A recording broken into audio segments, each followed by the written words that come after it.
अरे माँ जी, जल्दी चलिए, देखिए आपके घर के बाहर एम्बुलेंस आई है। गायत्री भागती हुई दरवाजे पर आती है। तभी उसकी बहू चांदनी को एम्बुलेंस से बाहर लाया जाता है।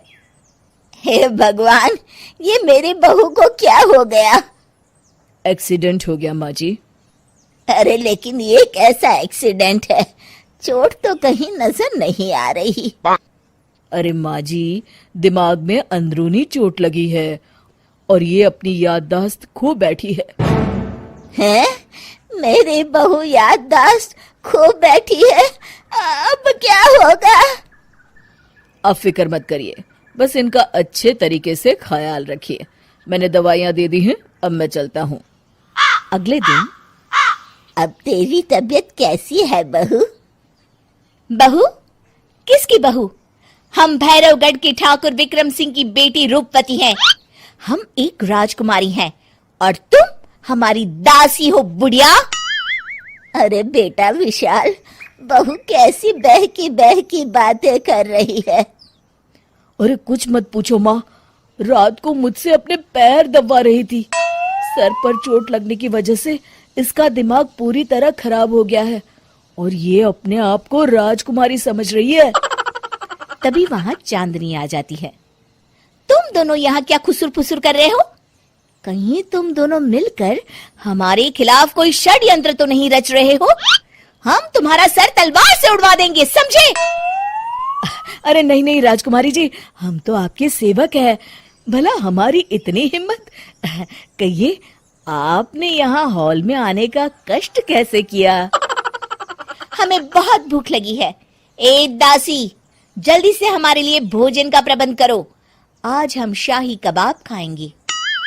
विशाल अपनी माँ को चांदनी की बात मानने के लिए इशारा करता है। ठीक है राजकुमारी जी, मैं अभी आपके लिए भोजन लेकर आती हूँ। इस तरह विशाल और उसकी माँ ना चाहते हुए भी चांदनी की जी हजूरी में लगे रहते हैं। लाओ माँ, जल्दी से मेरा टिफिन दो, मुझे देर हो रही है। अरे ठहर जा, जरा दम तो लेने दे मुझे। सारे घर का काम मुझे अकेली को करना पड़ता है। तेरी बीवी तो राजकुमारी बनी बैठी है, सारा दिन हुक्म चलाती रहती है। अरे माँ, मेरा भी तो यही हाल है। फिलहाल तुम मेरा टिफिन दे दो, मैं चला। रुको, कहाँ जा रहे हो? अरे मर गया रे, ये कहाँ से आ धमकी?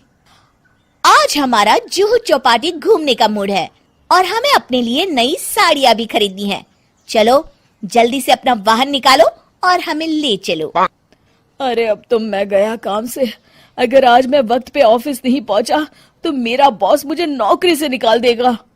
मरता क्या न करता। आखिरकार विशाल चांदनी को घुमाने ले जाता है और चांदनी अपने लिए ढेर सारी शॉपिंग भी करती है। ए दासी, टीवी पर कपिल शर्मा के आने का समय हो गया है, जल्दी से टीवी शुरू करो। अरे वाह, कपिल शर्मा तुझे याद है, बाकी कुछ याद नहीं।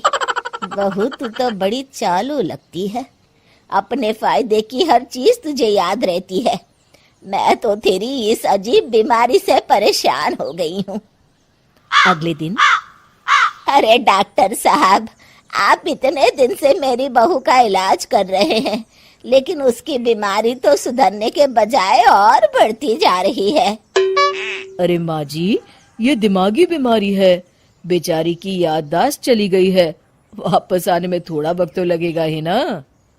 गायत्री डॉक्टर से बात कर ही रही होती है कि तभी उसकी पुरानी सहेली शीला वहां आ जाती है।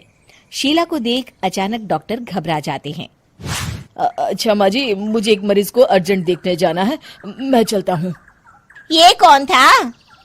अरे अब क्या बताऊं शीला, एक एक्सीडेंट भी मेरी बहू की याददाश्त चली गई है। ये डॉक्टर उसका इलाज कर रहा है। ये डॉक्टर कब से बन गया? अरे ये तो चमन पान वाले का लड़का है, सारा दिन नौटंकी करता रहता है। अच्छा तो ये बात है, अब मैं समझी। मेरी बहू और ये पान वाले का लड़का दोनों मिलकर मुझे बेवकूफ बना रहे थे। चल तू मेरे साथ। गायत्री शीला को एक बड़ा सा डंडा हाथ में देकर अपनी बहू चांदनी के कमरे में ले जाती है। बहू, ये मेरी सहेली है, एक डॉक्टर है। इसने तेरे जैसे न जाने कितनों का इलाज 2 मिनट में कर दिया है। इसका कहना है कि सर पर जहाँ चोट लगी हो, अगर उसी जगह दोबारा किसी बड़े डंडे से जोर से मारा जाए तो मरीज की याददाश्त वापस आ जाती है।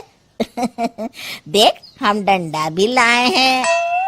अपनी सास की बातें सुनकर और हाथ में बड़ा डंडा देख चांदनी घबरा जाती है। अरे बाप रे, मैं तो फंस गई। इस डंडे की एक बार की वार से ही मैं तो चारों खाने चित हो जाऊंगी। अब क्या करूं, क्या करूं, क्या करूं? लेकिन गायत्री, डंडा सर पर ठीक उसी जगह लगना चाहिए जहाँ चोट लगी है। अरे तू चिंता मत कर, 2-4 बार मारूंगी तो एक बार तो सही जगह लग ही जाएगा ना। चल बहू, तैयार हो जा। अरे नहीं नहीं माँ जी, मुझे मत मारिए।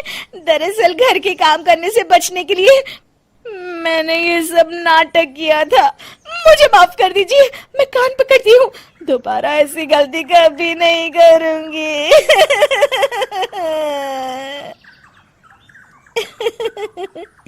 क्यों दोस्तों, कहानी कैसी लगी हमें जरूर बताइएगा।